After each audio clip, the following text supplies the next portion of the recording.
오늘 본문 말씀 좀 긴데요. 우리 위에 나와 있는 주보 참조하셨어요. 마태복음 22장 1절에서부터 14절 말씀을 또박또박 한 목소리로 합독하시겠습니다. 시작. 예수께서 다시 비유로 대답하여 이르시되 천국은 마치 자기 아들을 위하여 혼인잔치를 베푼 어떤 임금과 같으니 그 종들을 보내어 그 성한 사람들을 혼인잔치에 오라 하였더니 오기를 싫어하거늘 다시 다른 종들을 보내며 이르되 성한 사람들에게 이르기를 내가 우산을 준비하되 나의 소와 살찐 짐승을 잡고 모든 것을 갖추었으니 혼인잔치에 오소서 하라 하였더니 그들이 돌아오지도 않고 한 사람은 자기 밭으로 한 사람은 자기 사업하러 가고 그 남은 자들은 종들을 잡아 모욕하고 죽이니 임금이 노하여 군대를 보내어 그 살인한 자들을 진멸하고 그 동네를 불사르고 이에 종들에게 이르되 혼인잔치는 준비되었으나 청한 사람들은 합당하지 아니하니 내거리 길에 가서 사람을 만나는 대로 혼인잔치에 청하여 오라 하는데 종들이 길에 나가 악한 자나 선한 자나 만나는 대로 모두 데려오니 혼인잔치에 손님들이 가득한 자 임금이 손님들을 보러 들어올세 거기서 예복을 입지 않은 한 사람을 보고 이르되 친구여 어찌하여 예복을 입지 않고 여기 들어왔느냐 하니 그가 아무 말도 못하거늘 임금이 사원들에게 말하되 그 손발을 묶어 바깥 어두운 데에 내놓으라 거기서 슬피 울며 이를 갈게 되리라 하니라. 청함을 받은 자는 많되 택함을 입은 자는 적으니라. 함께 기도하시겠습니다. 아버지 하나님, 저희들 말씀 앞에 겸손히 나아갑니다. 마음이 강박하여서 말씀을 튕겨내는 사람 하나도 없게 하여 주시고 오로지 말씀을 아멘으로 받아 가슴에 심고 주님의 은혜로 잘 영양분을 공급받아 열매 맺어 30배, 60배, 100배의 결실 맺는 저희들 인생 되게 하여 주시옵소서. 전하는 제가 두려운 마음으로 말씀을 전하오니 붙들어 주셔서 온전히 말씀만 전달되어지게 인도하여 주시옵소서. 예수님의 이름으로 기도드리옵나이다. 아멘. 마태복음에는 천국은 마치로 시작되는 8가지의 비유 말씀이 있습니다. 모두 주님께서 천국이 어떤 것인지 비유로 말씀해 주시는 것인데요. 오늘 본문도 그 중에 8가지 중에 한 가지 말씀입니다. 그런데 말씀 시작부터 이해가 안 되고 좀 걸리는 부분이 있습니다. 뭐냐 하면 천국은 마치 혼인잔치와 같다라고 말씀하시는 것이 아니라 혼인잔치를 베푼 어떤 임금과 같다라고 말씀하시는 것입니다. 번역이 잘못된 게 아닙니다. 헬라어 성경에도 천국이 혼인잔치와 같다가 아니라 혼인잔치를 베푼 임금과 같다라고 말씀하고 있습니다. 우리 생각에는 혼인잔치가 천국이 되어야 하는 거 아닙니까? 임금과 천국을 같이 생각하기에는 뭔가 이상하지 않습니까? 어떻게 이해를 해야 할까요? 오늘 비유는 신랑을 맞으러 나간 열처녀 비유처럼 우리가 신부로 나오고 주님이 신랑으로 나오는 것이 아닙니다. 우리는 그냥 혼인잔치에 초대받은 사람들입니다. 혼인잔치가 나와 직접적인 관련이 있는 것이 아니라는 것입니다. 오늘 본문에서 나와 직접적으로 관련이 있는 것은 혼인잔치가 아니라 나를 초대한 임금과 내가 직접적인 관계가 있는 것입니다. 따라서 천국은 마치 혼인잔치와 같다라고 하는 것이 아니라 천국은 마치 혼인잔치를 베푼 임금과 같다라고 하는 것이 그것이 더 맞는 표현인 것입니다. 본문 말씀 중에는 쫓겨난 사람도 혼인잔치에는 들어와 있어요. 혼인잔치가 자체가 천국이라면 오늘 본문에서는요 그 사람은 아예 들어오지도 말았어야 하지요. 오늘 본문의 비유는요, 혼인잔치에 초점을 맞추어 이해하기보다 임금과 나와의 관계에 초점을 맞춰서 이해해야 합니다. 이제 말씀 안으로 들어가 보겠습니다. 임금이 아들을 위하여 혼인잔치를 열었습니다. 그리고 종들을 보내어 이미 청첩장을 보낸 사람들에게 서둘러서 혼인잔치에 올 것을 요청합니다.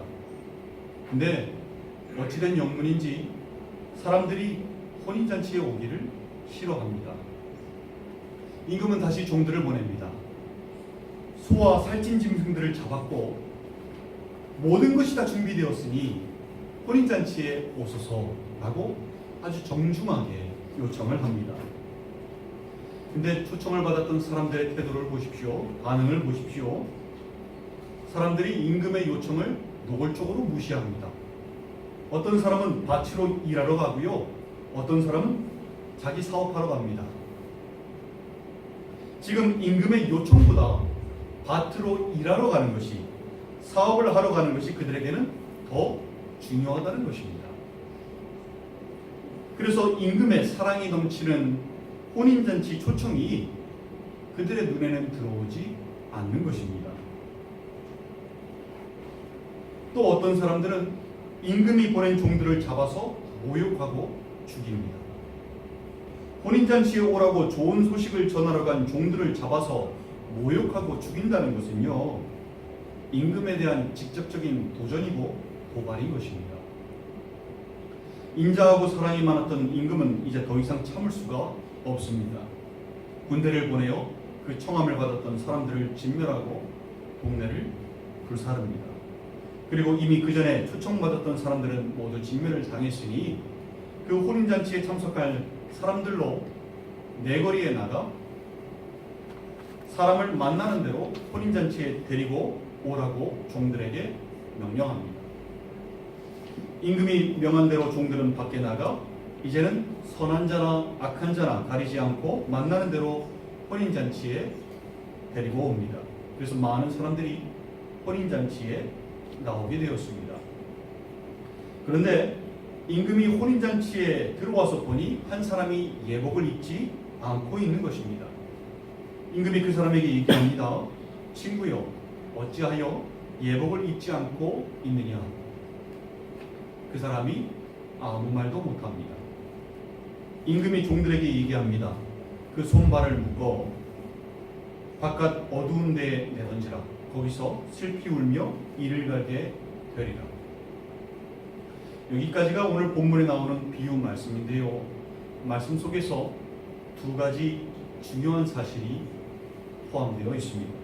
첫 번째는 하나님께 우선순위를 두지 않는 사람은 천국에 들어갈 수 없다는 것입니다. 오늘 본문에서 임금의 청첩장을 받았던 사람들은 임금과 모르는 사람들이 아니었습니다. 분명히 임금을 잘 알고 따른다고 하는 사람들이었을 것입니다. 그래서 그들에게 사전에 청첩장이 갔던 것입니다. 그런데 그들은 왜 임금의 요청을 무시했습니까?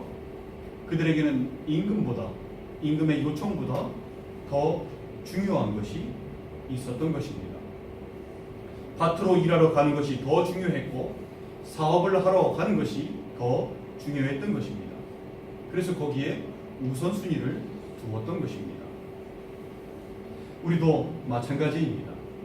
우리가 아무리 예수 그리스도가 주님 되심을 믿는다, 나는 주님의 종이다, 나는 주님을 따른다 라고 입으로 외친다고 할지라도 주님보다 더 중요한 것을 두고 거기에 우선순위를 두고 살아간다면 그것은 말뿐인 신앙이 되는 것입니다. 천국에 갈 수 있는 신앙이 아니라는 것입니다.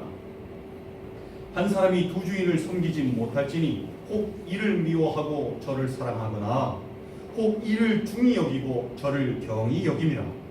너희가 하나님과 재물을 겸하여 섬기지 못하느니라 라고 마태복음 6장 24절에 주님께서 말씀하신 것이 바로 이 말씀입니다. 주님을 섬긴다면 주님께 우선순위를 두어야 하는 것입니다. 밭으로 일하러 가지 말라는 소리가 아닙니다. 사업을 하지 말라는 소리가 아닙니다. 우선순위를 주님께 두라는 것입니다. 일하는 이유를 주님께 두라는 것입니다. 살아가는 이유를 주님께 두라는 것입니다. 살아가는 목적도 주님께 두라는 것입니다. 노아의 홍수 때 사람들이 왜 멸망당했습니까? 마태복음 24장 38절에서 39절에 이렇게 말씀합니다. 홍수 전에 노아가 방수에 들어가던 날까지 사람들이 먹고 마시고 장가들고 시집가고 있으면서 홍수가 나서 그들을 다 멸하기까지 깨닫지 못하였으니 인자의 임함도 이와 같으리라. 먹고 마시는 것이 잘못된 것입니까? 그게 잘못됐다고 얘기하는 게 아닙니다. 장가가고 시집가고 하는 것이 잘못된 것입니까? 몹시 필요한 것이지요. 그게 잘못됐다고 말씀하시는 것이 아닙니다. 사람들이 우선순위를 거기에 두고 살아서 말뿐만이 신앙으로 살아서 정작 심판을 대비하지 못하고 심판이 올 때까지 깨닫지 못하였다라고 말씀하시는 것입니다. 주님이 다시 오실 때도 노아의 홍수 때와 똑같을 것이라고 말씀하셨습니다. 세상이 똑같은 모습을 가지고 있을 것이라고 말씀하셨습니다. 오늘 본문에 심판당했던 사람들, 노아의 홍수 때 심판당했던 사람들과 똑같은 사람들인 것입니다. 이러한 모습이 우리의 모습이 되어서는 아니 되는 것입니다. 내가 사는 이유가, 내가 일하고 공부하는 이유가, 내가 밭을 갈고 사업을 하는 이유가, 내 삶의 목적이 주님이 되지 못하여 주님께 우선순위를 주지 못하고 있다면 여러분 서둘러서 돌아서시길 바랍니다. 주님 오실 때가 다 되었습니다. 어쩌면 오늘 밤에 나팔 소리가 울려 퍼질지도 모릅니다. 서둘러서 관계를 회복하시기 바랍니다. 주님과의 관계가 끊어진 지 오래인데 아직까지 회복하지 못하고 있다면 기다리시는 주님께로 얼른 돌아서시기 바랍니다. 지체하시면 안 됩니다. 오늘 본문에 들어가 있는 중요한 사실 중 두 번째는 예복을 입어야 한다는 것입니다. 예복이 무엇을 의미하는 것일까요?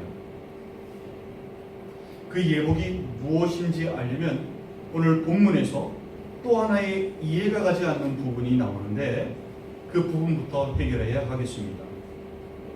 뭐냐 하면 쫓겨났던 사람이 있지요. 예복을 입지 않아서 쫓겨났던 사람. 그 사람의 입장에서 잠시 생각해 보겠습니다. 혼인잔치에 초대해서 왔는데 오라고 초청을 해놓고선 예복을 입고 오지 않았다고 쫓아내는 것은 뭐냐?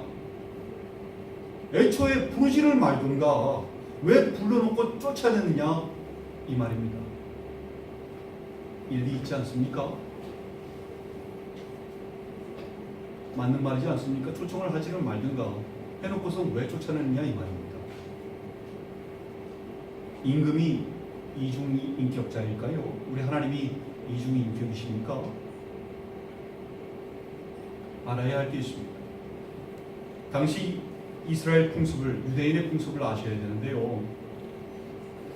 우리 유대인 풍습은요, 예복은 손님들이 준비해 오는 것이 아니라 행사를, 잔치를 주관하는 주인이 예복을 준비해 오는 겁니다. 그래서 참석하는 모든 사람들에게, 손님들에게 예복을 나누어 주는 것이 유대 풍습입니다. 따라서 초대받은 손님은요, 그 거저 나누어진 예복을 입기만 하면 되는 것입니다. 그렇다면 오늘 본문에 나온 그 예복을 입지 않는 사람을 보십시오. 그는 그 거저 준 예복을 입지 않았다는 얘기입니다. 비록 혼인잔치까지는 나왔지만 혼인잔치에 참여할 자격을 스스로 거부한 것이나 마찬가지라는 것입니다. 그러니 혼인잔치에 있을 자격이 없게 되는 것입니다. 그러니 쫓겨나 바깥 어두운 데서 슬피 울며 이를 갈미 있게 되는 것입니다. 이 예복은요, 내가 준비해가는 것이 아닙니다. 내가 준비해가는 옷은 영적으로 보면 더러운 옷입니다. 무슨 말인가 하면 이사야서 64장 6절에서 이렇게 말씀합니다. 무릇 우리는 다 부정한 자 같아서 우리의 의는 다 더러운 옷 같으며 라고 말씀합니다. 내가 준비해간 옷이 어떤 옷이에요?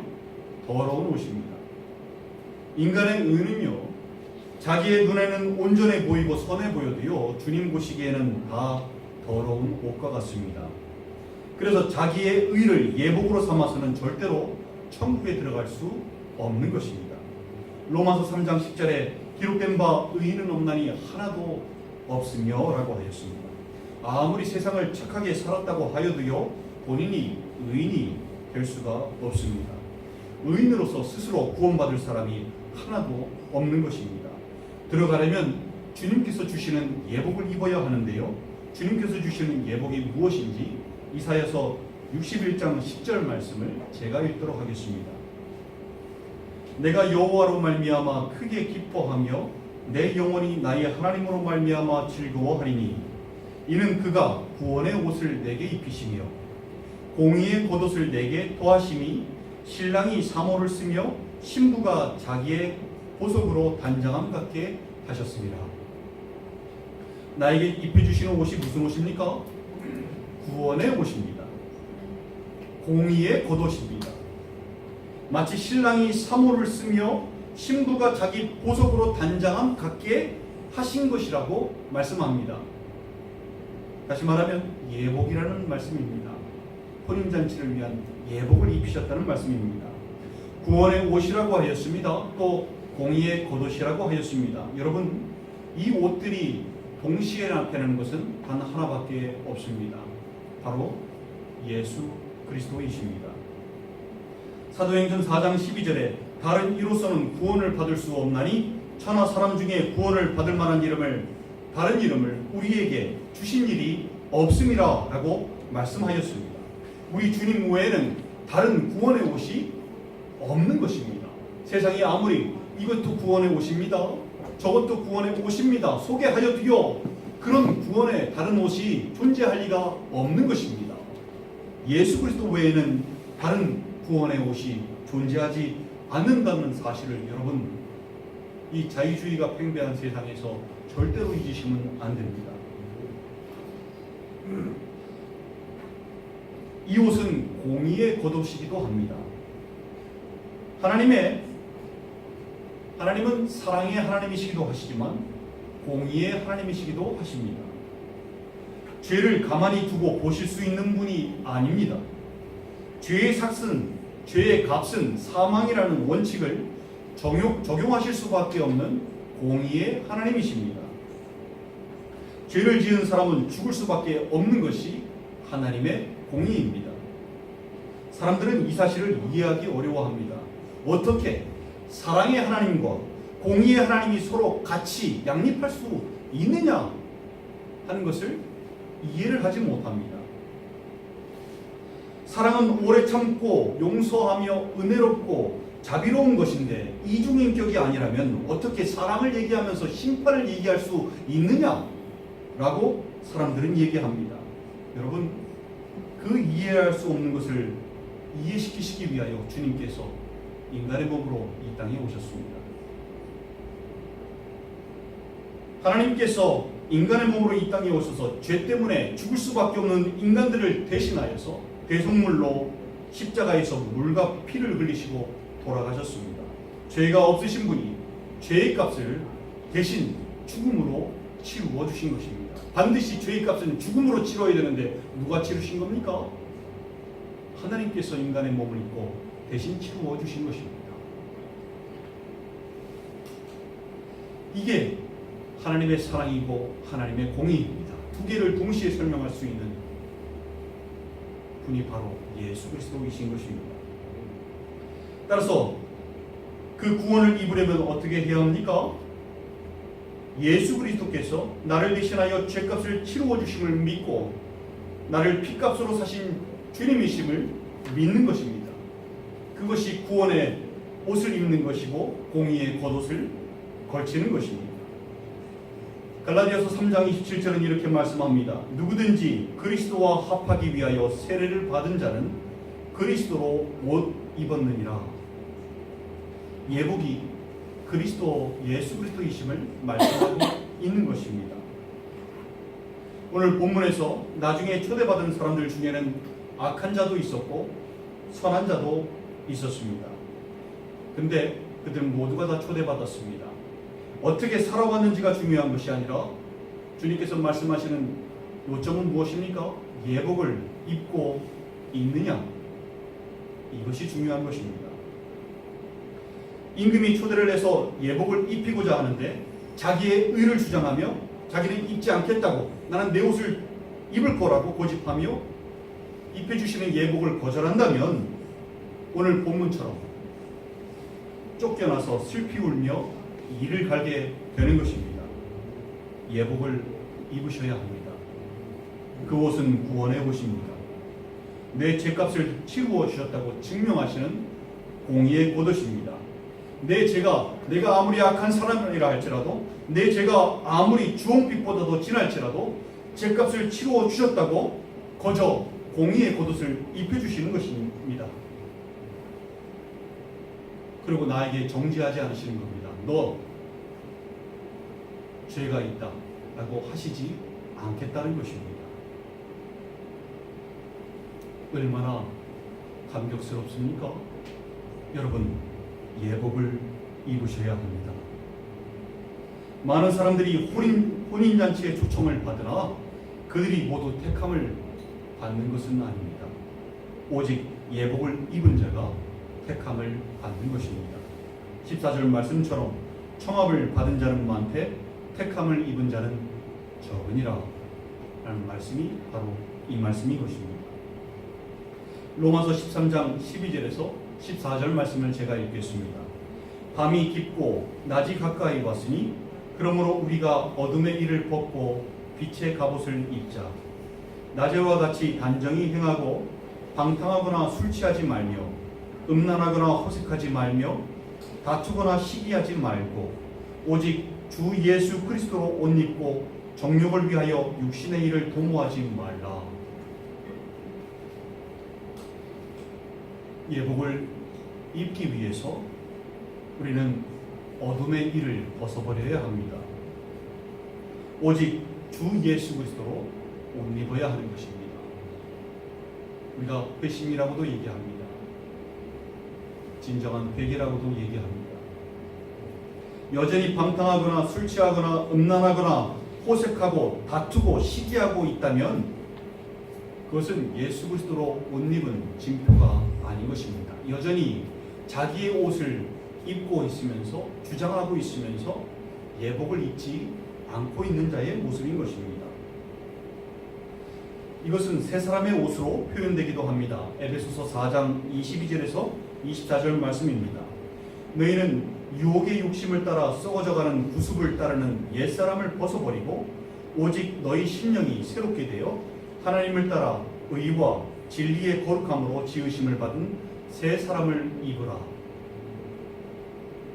심령이 새롭게 되어 새 사람의 옷을 입어야 하는 것입니다.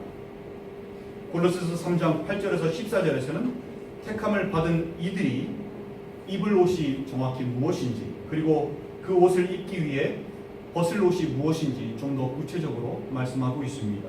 제가 읽겠습니다. 이제는 너희가 이 모든 것을 벗어버리라.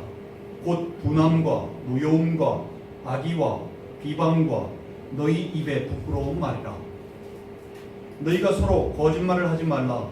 옛사람과 그 행위를 벗어버리고 새 사람을 입었으니 이는 자기를 창조하신 이의 형상을 따라 지시기까지 새롭게 하심을 입은 자니라. 거기에는 헬라인이나 유대인이나 할레파나 무할레파나 야만인이나 스구디안인이나 종이나 자유인이 차별이 있을 수 없나니 오직 그리스도는 만유시요 만유 안에 계시니라.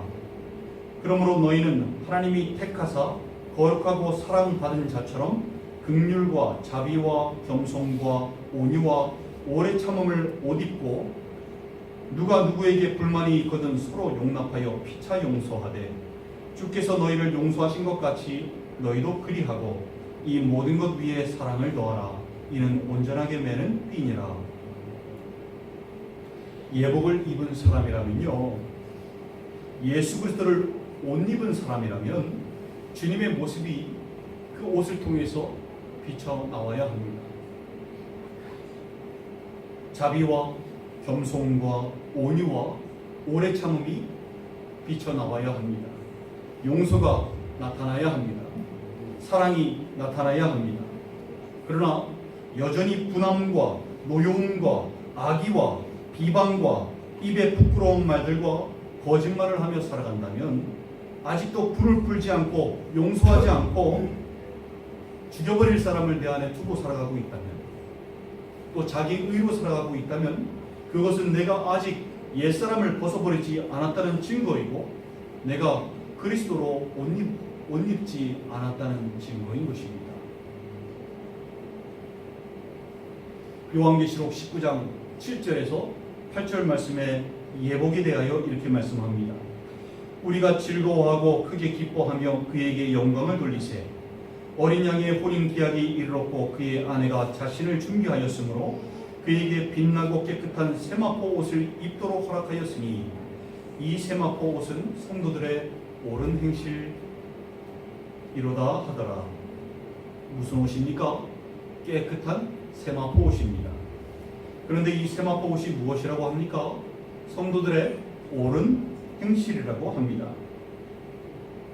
예수 그리스도로 옷 입은 사람들은요, 예수 그리스도의 모습이 보여져야 하는데, 썩어져가는 구습을 쫓는 옛사람의 모습이 아니라 새 사람의 옷을 입었음이 나타나야 합니다. 바로 그게 옳은 행실입니다. 방금 전에 얘기했던 자비와 겸손과 온유와 오래 참음과 용서와 사랑이 저절로 비쳐나와야 한다는 것입니다. 썩어져가는 구습이 아닌 것입니다. 술 취함과 방탕함과 미워함과 분함과 악의와 비방과 거짓말이, 부끄러운 말이 아니라는 것입니다. 사랑하는 지체 여러분, 여러분들은 예복을 입고 계십니까? 주님께서 오실 때가 다 되어갑니다. 곧 큰 나팔이 울릴 것입니다. 내가 과연 지금 예복을 입고 있는지 없는지 확인하시고 주님 맞을 준비하시는 여러분 되시기를 소망합니다. 주님께서는 구원의 옷, 공의의 겉옷을 입혀주실 준비가 되어 계십니다. 모두 구원의 옷, 공의의 겉옷을 입고 혼인잔치에 나아가 주님과 함께 행복하고 기쁜, 감격스러운 주님과 함께 하시는 시간을 보내시는 여러분들 되시기를 주님의 이름으로 축원드립니다. 함께 기도하시겠습니다.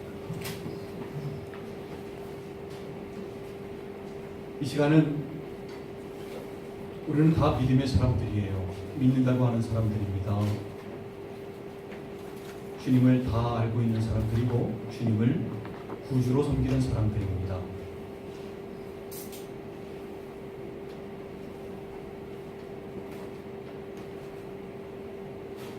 근데 혹시 한번 체크해 보시기 바랍니다. 내가 과연 주님 보시기에 더러운 옷, 자기의 의로 옷 입고 있는 것은 아닌지, 그래서 여전히 내 안에서 비춰지는 모습은 썩어져가는 구습을 쫓는 옛사람의 모습들, 이런 모습들이 나오는 것은 아닌지,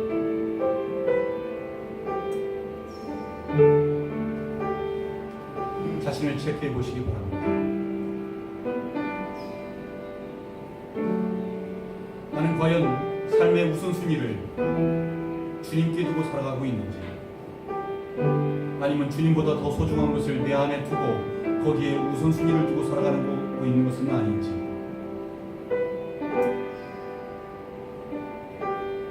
일주일에 한 번 아니면 일주일에 몇 번 예배 드리는 것만으로 내 할 일을 다 했다라고 생각하는 것은 아닌지,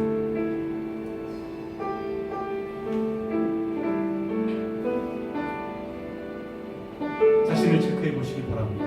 그리고 이 시간 주님 앞에 더 늦기 전에 함께 나아가시는 시간을 가졌으면 좋겠습니다. 이미 주님 안에 거하시고 주님과 행복한 관계를 유지하고 계시는 분들은 더 귀한, 더 큰 은혜 누리시는 여러분들 되시기를 소망합니다. 우리 함께 기도하시겠습니다.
주님을 믿는다고 하면서 자기의 의를 가지고 나와왔던 지난날의 모습들 있었다면 용서하여 주시옵소서. 내 의는 주님 보시기에 참으로 더러운 옷임을 알게 하셨으니 온전히 새 사람을 입어 그리스도로 옷 입어 흰 세마포, 깨끗한 세마포, 옳은 행실로 그리스도의 옷 입었음을 증명하며 살아가는 인생들 되게 하여 주시옵소서. 주님 오실 때가 다 된 것을 저희들 알고 있습니다. 마라나타, 주여 속히 오시옵소서라고 마음으로 주님의 오심을 기다리며 준비하는 저희들 인생 되게 하여 주시옵소서. 이 모든 말씀 우리 구주 예수 그리스도 이름으로 기도드리옵나이다. 아멘.